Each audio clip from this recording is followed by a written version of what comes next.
Kannada cinema ಇಂಡಸ್ಟ್ರಿಯಲ್ಲಿ ಸಾಕಷ್ಟು super hit ಸಿನಿಮಾಗಳನ್ನು ಕೊಟ್ಟಿದ್ದಂತಹ ನಿರ್ದೇಶಕರು ಓಂ ಪ್ರಕಾಶ್ ಅವರು ಈಗ ಒಂದಿಷ್ಟು ವಿವಾದದಿಂದ ಸುದ್ದಿ ಆಗ್ತಾ ಇದ್ದಾರೆ. ಸರ್, ಫಿನಿಕ್ಸ್ ಅನ್ನೋ ಸಿನಿಮಾಗೆ ಹಣ ತೊಗೊಂಡಿದ್ದಾರೆ, ಅಂದ್ಕೊಂಡಂಗೆ ಸಿನಿಮಾ ಮಾಡಿಲ್ಲ ಅನ್ನೋಂಥ ಸಾಕಷ್ಟು ಆರೋಪಗಳು ಈಗ ಕಮಿಷನರ್ಗೆ ದೂರು ಕೊಡೋ ಹಂತಕ್ಕೆ ಬಂದಿದೆ. ಸರ್, ಏನು ಸರ್ ಇದು ಆರೋಪ, ಇಷ್ಟೊಂದು ಗಂಭೀರ ಆರೋಪ ನಿಮ್ಮ ಮೇಲೆ? ಓಂ ಪ್ರಕಾಶ್ ಅವರು ದುಡ್ಡು ತೊಗೊಂಡು ಸಿನಿಮಾ ಮಾಡಲ್ವಾ, ಹೇಗೆ ಅಂತ? ನಾನು ದುಡ್ಡು ತೊಗೊಂಡು ಇನ್ನೂ ಜಾಸ್ತಿ ಸಾಲ ಮಾಡಿ ಸಿನಿಮಾ ಮಾಡುವಂಥವನು. ಆಮೇಲೆ ಅಡ್ಜಸ್ಟ್ಮೆಂಟ್ ಅನ್ನೋದು ನನ್ನ ಲೈಫಲ್ಲೇ ಇಲ್ಲ. ನಾನು ಇವತ್ತು ಕೂಡ ನಾನು ಈ ರೀತಿ ಓಡಾಡ್ತಿದ್ದೀನಿ ಅಂತಂದರೆ ನಂಗೆ ಸಿನಿಮಾ ಮೇಲಿರೋ ಅಪಾರವಾದ ಪ್ರೀತಿ. ದುಡ್ಡು ತೊಗೊಂಡು ಐಷಾರಾಮಿ ಜೀವನ ಮಾಡ್ಬೋದಾಗಿತ್ತು, ದುಡ್ಡು ಇಟ್ಕೋಬೋದಾಗಿತ್ತು. ನನಗದು ಮನ್ಸಿಗೆ ಬರೋಲ್ಲ ಸರ್. ನಾನು ಆ ಥರ ₹5 ಖರ್ಚು ಮಾಡೋ ಜಾಗದಲ್ಲಿ ₹10 ಖರ್ಚು ಮಾಡಿದ್ರೆ ಏನು ಚೆನ್ನಾಗಿ ಬರುತ್ತೆ ಪಿಕ್ಚರು ಅಂತ ಅಂದ್ಕೊಳ್ಳೋನು ನಾನು. ಸೊ ಆ ಒಂದು ದೃಷ್ಟಿಯಿಂದ ಸಿನಿಮಾ ಲೇಟ್ ಆಗುತ್ತೆ. ಯಾಕೆ ನಾನು ತುಂಬ ಕಾಂಪ್ರಮೈಸ್ ಆಗುವಂಥ ವ್ಯಕ್ತಿ ಅಲ್ಲ ಸರ್ ನಾನು. ಆಮೇಲೆ ಅನ್ಸ್ಯಾಟಿಸ್ಫ್ಯಾಕ್ಷನ್ ಪರ್ಸನ್ ಬೇರೆ. ನಾನು ತುಂಬ ಚೆನ್ನಾಗಿ ಬರಬೇಕು, ಹೀಗೆ ಬರಬೇಕು. ಆಮೇಲೆ ನಮ್ಮ ಕನ್ನಡ ಚಿತ್ರರಂಗದ ಒಂದು ಸಿನಿಮಾ ನೋಡಿದ್ರೆ, ಆಮೇಲೆ ತುಂಬ ದಿನ ಆದಮೇಲೆ ಸಿನಿಮಾ ಮಾಡ್ತಾಯಿದ್ದೀನಿ. ಈ ಸಿನಿಮಾ ಕನ್ನಡ ಚಿತ್ರರಂಗಕ್ಕೆ ಒಂದು ನಾಂದಿ ಆಗಲಿ, ಸಕ್ಸಸ್ಗೆ ನಾಂದಿ ಆಗಲಿ ಅಂತೇಳಿ ಯಾರಾದರೂ ಇಟ್ಕೊಡ್ಲಿ, ನಮಗೆ ಸಂತೋಷ. ಅದರಲ್ಲೂ ನನ್ನ ಪಿಕ್ಚರು ಇದ್ದರೂ ಕೂಡ ನನಗೂ ಸಂತೋಷನೇ. ಸೊ ಅದು ಎಲ್ರಿಗೂ ಒಳ್ಳೇದಾಗಲಿ ಅನ್ನೋ ಒಂದು ಭಾವನೆ ಸರ್, ಅಷ್ಟೇ. ಅದಕ್ಕೆ ಲೇಟ್ ಆಗಿದೆ ಸರ್. ಈಗ ಸದ್ಯಕ್ಕೆ ಸಿನಿಮಾ ಇಂಡಸ್ಟ್ರಿ ಪರಿಸ್ಥಿತಿ ಹೇಗಿದೆ ಅಂದರೆ, ನಿರ್ಮಾಪಕರು ಸಿಕ್ಕರು ಸಾಕು ಅನ್ನೋಂಥ ಪರಿಸ್ಥಿತಿಯಲ್ಲಿ ಕೆಲವರು ಇದ್ದಾರೆ.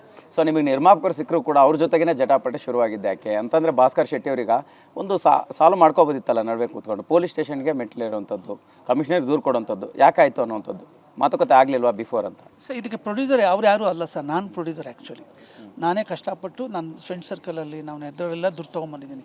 ಆಮೇಲೆ ನಮ್ಮ ಮಿಸ್ಸಸ್ ಅವ್ರಿಗೆ ಇದಕ್ಕೂ ಯಾವುದೇ, ನಮ್ಮ ಮಗನಿಗಾಗಲಿ ಯಾವುದೇ ರೀತಿ ಸಂಬಂಧ ಇಲ್ಲ. ಸುಮ್ಮನೆ ತಂದು ನಮ್ಮ ಮಿಸ್ಸಸ್ ಅಕೌಂಟ್ಗೆ ಹಾಕ್ಸಿದ್ದಾರೆ, ನಾನೇ ಹೊಣೆ. ಅದಕ್ಕೆ ನಾನು ಹಾಕ್ಸಿರೋದು. ನಂಗೆ ಟೆನ್ಷನ್ ಆಗ್ಬಾರ್ದು. ಅವ್ರು ಕಾಸು ಹಾಕು, ನಾನು ಹೆಂಗೆ ಬೇಕೋ ಹಂಗೆ ಡೀಲ್ ಮಾಡ್ತೀನಿ, ನಾನು ಯಾರಿಗೇನು ಪೇಮೆಂಟ್ ಮಾಡಬೇಕೋ ನಾನು ಮಾಡ್ಕೊತೀನಿ ಅಂತೇಳಿ. ಅದಕ್ಕೆ ಅಷ್ಟೇ ಕಾರಣ. ಅವರು ಯಾವುದೇ ಕಾರಣಕ್ಕೂ ಅವರು ಮತ್ತು ನನ್ನ ಮಗ ಆಗಲಿ ಇದಕ್ಕೆ ಕಾರಣನೇ ಅಲ್ಲ. ಆಮೇಲೆ ನೀವು ಭಾಸ್ಕರ್ ಅವರು, ನಿಮಗೆ ನಾನು ಈ ಪಿಕ್ಚರ್ ಹೀರೋ ಅಂತ ನಾನು ಎಲ್ಲಿ ಹೇಳಿದ್ದೀನಿ?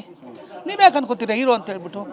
ನೀವೇ ಹೀರೋ ಅಂತ ಹೇಳಿದ್ರೆ ನನಗೆ ಎಷ್ಟು ಲಾಸ್ ಆಗಿದೆ ಅಂತ ನನಗೆ ಗೊತ್ತು. ನಾನು ಅದು ಕೂಡ ಹೇಳಿಲ್ಲ ಅವ್ರಿಗೆ. ಅಂದರೆ ಅವ್ರಿಗೆ ಬೇಜಾರಾಗುತ್ತೆ ನಮ್ಮ ಮನಸ್ಸಿಗೆ ಅಂತ ಹೇಳ್ಬಿಟ್ಟು ನನ್ನ ಮನಸ್ಸಲ್ಲೇ ಇಟ್ಕೊಂಡು ಅದನ್ನು ಪಿಕ್ಚರ್ ಆಗಲಿ, ಆಮೇಲೆ ಕಲಾವಿದರುಗಳ ಬಗ್ಗೆ ಏನೂ ಮಾತಾಡಬಾರ್ದು ನಾವು ಅಂತೇಳಿ ಆ ಪಿಕ್ಚರೆಲ್ಲ ಮುಗಿಸಿದ್ದು ಮಾಡಿ, ಇನ್ನೇನೆಲ್ಲ ಒಳ್ಳೇದಾಗೋ ಟೈಮಲ್ಲಿ ನಾನು ಹೇಳಿದ್ದೀನಿ ಇನ್ನೇನು ಆಗೋಯ್ತೆಲ್ಲ ಅಂತೇಳಿ. ಆ ಟೈಮಲ್ಲಿ ಹೋಗ್ಬಿಟ್ಟು ಈ ರೀತಿ ಇದು ಮಾಡ್ಕೊಂಡು ಮಾಡ್ತಾ ಇರೋದು ಅದು ಎಷ್ಟು ಮಟ್ಟಿಗೆ ಸರಿ ಅಂತ ನನಗೂ ಗೊತ್ತಿಲ್ಲ ಸರ್. ಈಗ ಭಾಸ್ಕರ್ ಅವರು ಅಂದರೆ ಭಾಸ್ಕರ್ ಶೆಟ್ಟಿ ಅವರು ತಾವು ಹೀರೋ ಅಂತ ಹೇಳಿರೋಂಥದ್ದು ವಿಚಾರನೇ ನಿಮಗೆ ಬೇಜಾರಾಗಿರೋಂಥದ್ದು, ಮತ್ತು ಅವ್ರ ನಿಮ್ಮ ಗಮನಕ್ಕೆ ತಂದಿರಲಿಲ್ವಾ ಅದನ್ನು ಹೇಳ್ಕೊಳ್ಳೋವಂಥ ಸಂದರ್ಭದಲ್ಲಿ?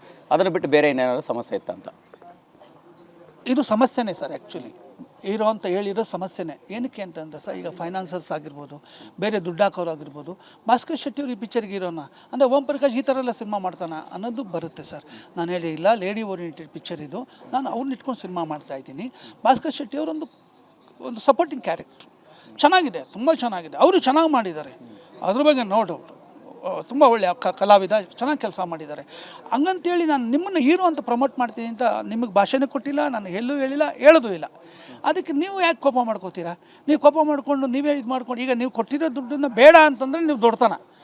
ಬಡ್ಡಿ ಸಮೇತ ಇಸ್ಕೋತೀವಲ್ಲ, ಕೊಡ್ತೀವಲ್ಲ ನಾವು ಈಗ ನಿಮಗೆ, ಮತ್ತು ಹೆಂಗೆ ನೀವು ಬೇಜಾರು ಮಾಡ್ಕೋತೀರಾ? ಈಗ 2023ರಲ್ಲೇ ಹಣ ತೊಗೊಂಡಿದ್ರು. ಸೊ ಇಷ್ಟು ದಿನ ಆಯಿತು ಕೊಡಲಿಲ್ಲ ಅನ್ನೋಂಥದ್ದೇ ನಮಗೆ ಸಮಸ್ಯೆ ಆಗ್ತಾ ಇರೋಂಥದ್ದು ಅವ್ರು ಆರೋಪ ಮಾಡ್ತಾ ಇರ್ತಕ್ಕಂಥದ್ದು. ಇದನ್ನು ಹೊರತುಪಡಿಸಿ ನಿಮ್ಮ ಮತ್ತು ಅವ್ರ ನಡುವೆ ಜಟಾಪಟಿ ಮಾತುಕತೆ ಕೂಡ ನಡೀತು ಸುಮಾರು ಸಂದರ್ಭದಲ್ಲಿ.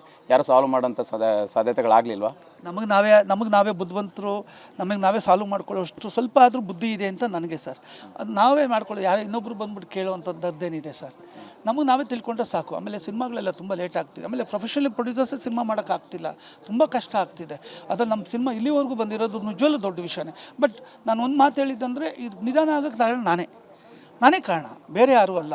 ಯಾಕೆಂತಂದರೆ ನಾನು ತುಂಬ ಹಿಂಗೆ ಬರಬೇಕು ಸಿನಿಮಾ ಅನ್ನೋ ನಾನು ಕ್ಯಾರೆಕ್ಟ್ರು. ಆಮೇಲೆ ಕಮ್ಮಿ ಮಾಡೋದಾಗಲಿ, ಅದಕ್ಕೆ ಖರ್ಚನ್ನು ಕಮ್ಮಿ ಮಾಡೋದಾಗಲಿ ಮಾಡಲ್ಲ. ಇಲ್ಲಾಂದರೆ ಯಾವತ್ತೂ ಮುಗ್ದೋಗ್ಬಿಟ್ಟಿರೋದು, ರಿಲೀಸ್ ಆಗಿರೋದು. ನಾನು ಕಾಂಪ್ರಮೈಸ್ ಆಗದೆ ಇರೋನು ಸರ್. ಅದಕ್ಕೋಸ್ಕರ ಇಷ್ಟು ಲೇಟ್ ಆಯ್ತು ಅಷ್ಟೇ. ಲೇಟ್ ಆಗಿರೋದಕ್ಕೆ ಎಲ್ಲ ಒಳ್ಳೇದಾಗುತ್ತೆ.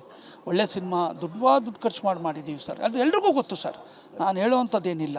ಎಲ್ಲರೂ ಸಿನಿಮಾ ಕೆಲಸ ಮಾಡಿರೋ ಪ್ರತಿಯೊಬ್ಬರೂ ಗೊತ್ತು. ಈ ಲೆವೆಲ್ಗೆ ಈ ಥರ ದೊಡ್ಡ ಆರ್ಟಿಸ್ಟು ಒಂದು ದರ್ಶನನೂ ಸೂಪರ್ ಸ್ಟಾರ್ನ ಹಾಕ್ಕೊಂಡು ಮಾಡೋ ಲೆವೆಲ್ಗೆ ಖರ್ಚು ಮಾಡ್ತಾ ಇದ್ದೀರಲ್ಲ ಅಂತಲೇ ತುಂಬ ಜನ ನನಗೆ ಹೇಳಿದ್ದಾರೆ.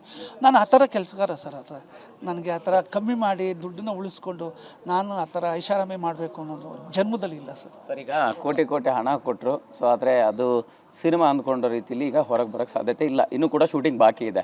ಹೆಂಗೆ ಸಾಲ್ವ್ ಮಾಡ್ಕೋತೀರಿ? ಶೂಟಿಂಗ್ ಮಾಡ್ತೀರಾ? ಒಂದು ಮಾತು ಹೇಳ್ತಾ ಇದ್ರಿ ಸ್ಟೇಜ್ ಮೇಲೆ, ನಾನು ಸಿನಿಮಾ ಮಾಡದೇ ಇದ್ದರೂ ಸರಿ, ಹೊರಗೆ ಬರದೇ ಇದ್ದರೂ ಸರಿ ಆ ಸಿನಿಮಾ, ಆದರೆ ಭಾಸ್ಕರ್ ಅವ್ರನ್ನ ಹೀರೋ ಅನ್ನೋಂಥ ದರ್ದು ನನಗಿಲ್ಲ ಅನ್ನೋಂಥದ್ದು.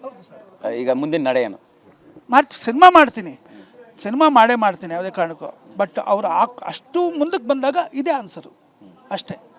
ನಿಮ್ಗೆ ದುಡ್ಡು ಬರುತ್ತೆ ಅನ್ನೋದು ಏನು ಬೇಕಾದ್ರೆ ಮಾಡಿ. ನಾನೇ ಹೇಳ್ತಿದ್ದೀನಲ್ಲ, ನನಗೆ ಮುಖ್ಯ ಇದರಲ್ಲಿ ವಾಸುದೇವ್ ರೆಡ್ಡಿ ಅವರು ಮತ್ತು ನಮ್ಮ ಸೋಮಣ್ಣ ಅಂತ ನಮ್ಮ ಫ್ರೆಂಡ್ ಇದ್ದಾರೆ.